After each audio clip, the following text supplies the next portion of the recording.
Salam guru penggerak, salam dan bahagia. Saya Budi Susilo, CGP Angkatan Pertama dari SMP Negeri 4 Giripolyo, Kabupaten Kulon Progo. Pada kesempatan kali ini, saya akan menyampaikan refleksi saya terhadap pembelajaran berdiferensiasi dan berkompetensi sosial emosional yang saya laksanakan pada mata pelajaran IPA kelas 8 di sekolah saya. Perasaan saya ketika melaksanakan pembelajaran ini adalah sangat senang karena saya telah berusaha mengimplementasikan salah satu prinsip pendidikan Ki Hajar Dewantara, yaitu pendidikan yang sesuai dengan kebutuhan murid. Saya menyadari sepenuhnya bahwa murid yang ada di kelas saya memiliki berbagai perbedaan, baik perbedaan kesiapan belajar, perbedaan minat belajar, maupun perbedaan gaya belajarnya.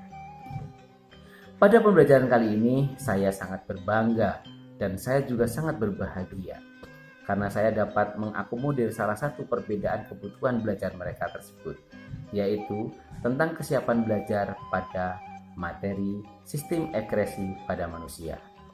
Saya sangat senang melihat respon murid-murid saya yang belajar dengan senang hati.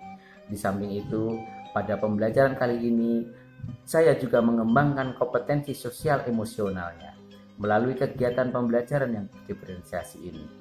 Saya sangat senang sekali mendengar refleksi dari murid-murid saya yang mengungkapkan kebahagiaannya di saat mereka mampu berkolaborasi, bekerja sama, berbagi pengetahuan yang mereka dapatkan, serta dapat saling memberikan komentar pada pekerjaan teman dengan komentar yang positif dan membangun. Ini adalah hal yang sangat luar biasa yang saya alami. Sungguh merupakan pengalaman yang akan saya kembangkan terus di dalam pembelajaran selanjutnya. Pembelajaran berdiferensiasi yang mengembangkan kompetensi sosial emosional yang saya lakukan, saya awali dengan perencanaan yang sangat matang. Dimulai dari pemetaan kebutuhan belajar murid, yaitu kesiapan belajarnya dengan menggunakan tes awal. Dari tes awal ini diketahui terdapat 3 kelompok dengan menggunakan kemampuan yang berbeda.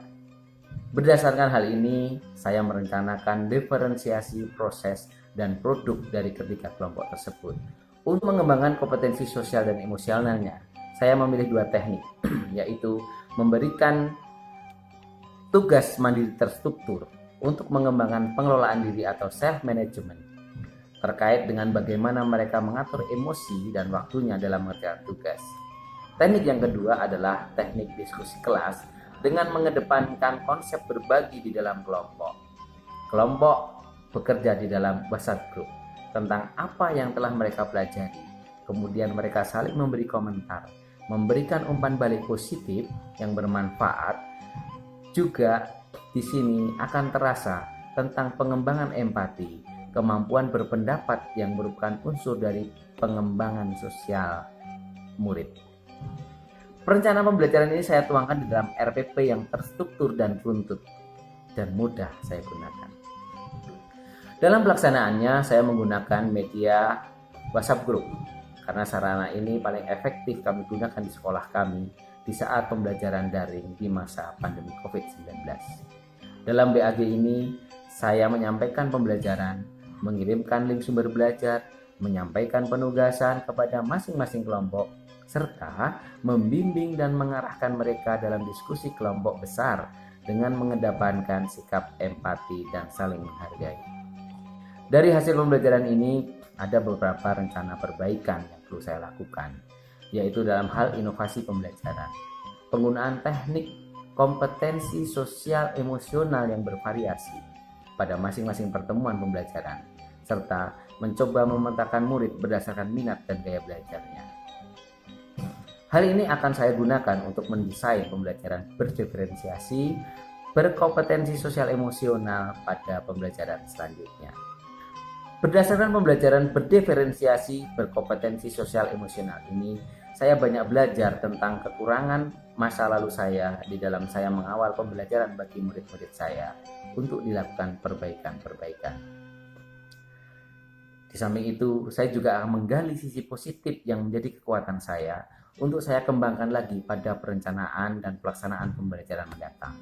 Dalam pembelajaran ini, saya juga memahami bahwa target pembelajaran baik kompetensi kognitif, kompetensi sosial dan juga kompetensi psikomotor ternyata lebih mudah dicapai oleh murid karena mereka belajar di dalam dunianya, mereka belajar berdasarkan kebutuhannya. Mereka belajar dan mereka belajar. Ini yang saya rasakan. Oleh karena itu, saya sangat yakin pengembangan pembelajaran berdiferensiasi dan berkompetensi sosial emosional ini sangat cocok untuk dikembangkan di dalam pembelajaran selanjutnya.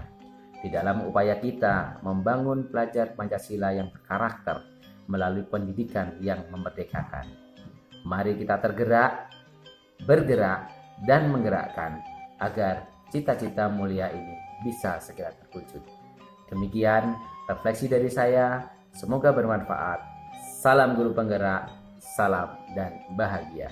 Terima kasih.